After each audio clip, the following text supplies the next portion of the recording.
ये है talks news network और आप देख रहे हैं पॉलिटॉक्स, राजनीति का कच्चा चिट्ठा।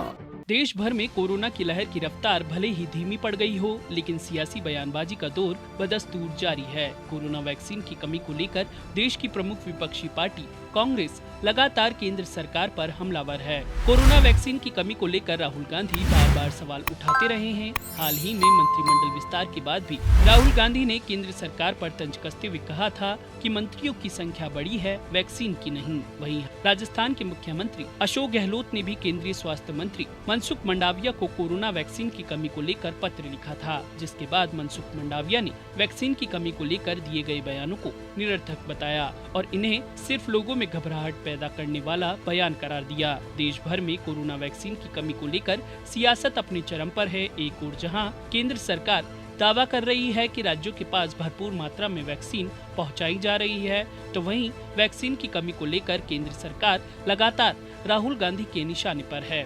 बुधवार को राहुल गांधी ने एक ट्वीट करते हुए लिखा कि केंद्र सरकार के पास सिर्फ जुमले हैं, वैक्सीन नहीं। बात करें राजस्थान की, तो मुख्यमंत्री अशोक गहलोत भी कई बार पत्र लिखकर प्रधानमंत्री नरेंद्र मोदी, पूर्व चिकित्सा मंत्री डॉक्टर हर्षवर्धन के साथ वर्तमान चिकित्सा मंत्री मनसुख मंडाविया को वैक्सीन की कमी को लेकर अवगत करा चुके हैं। वहीं विपक्ष के आरोपों का पहली बार जवाब देते हुए देश के नवनियुक्त चिकित्सा मंत्री मनसुख मंडाविया ने बुधवार को एक के बाद एक 6 ट्वीट किए। मनसुख मंडाविया ने विपक्ष पर पलटवार करते हुए अपने ट्वीट में कहा कि वैक्सीन की उपलब्धता के संदर्भ में मुझे विभिन्न राज्य सरकारों और नेताओं के बयान एवं पत्रों से जानकारी मिली है। तथ्यों के वास्तविक विश्लेषण से इस स्थिति को बेहतर ढंग से समझा जा सकता है। निरर्थक बयान सिर्फ लोगों में घबराहट पैदा करने के लिए दिए जा रहे हैं। मंडाविया ने अपने अगले ट्वीट में कोरोना वैक्सीन की डोज का लेखा जोखा पेश करते हुए कहा कि सरकारी और निजी अस्पतालों के जरिए टीकाकरण हो सके, इसलिए जून महीने में 11.46 करोड़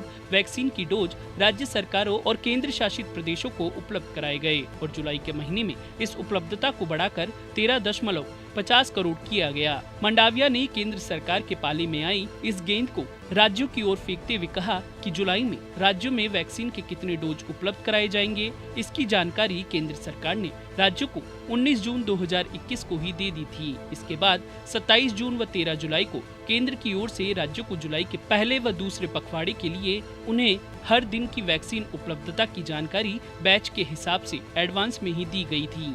इसलिए राज्यों को यह अच्छी तरह पता है कि उन्हें कब और कितनी मात्रा में वैक्सीन डोज मिलेंगे। केंद्र सरकार ने ऐसा इसलिए किया ताकि राज्य सरकारें जिला स्तर तक वैक्सीनेशन का काम सही योजना बनाकर कर सके और लोगों को कोई परेशानी नहीं हो।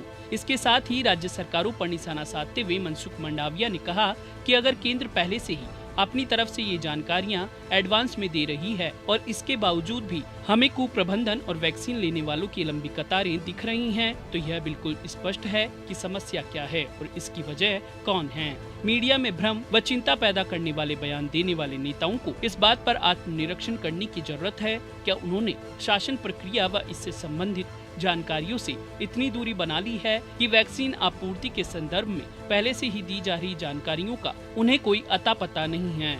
आपको बता दें कि फिलहाल विपक्षी पार्टियों की ओर से केंद्रीय मंत्री मनसुख मंडाविया के इस बयान पर अभी तक कोई प्रतिक्रिया नहीं आई है, लेकिन कहीं न कहीं कोरोना वैक्सीन को लेकर वर्तमान चिकित्सा मंत्री के बयान पूर्व मंत्री से मेल खाते दिख रहे हैं। पॉलिटॉक्स किसी भी राजनीतिक दल का समर्थन नहीं करता, लेकिन अगर देश को कोरोना के विरुद्ध डटकर मुकाबला करना है तो फिर वैक्सीन की प्रक्रिया को बदस्तूर जारी रखना चाहिए और राजनीतिक बयानबाजी से दूर स्थिति को स्पष्ट करने वाले बयान देने चाहिए।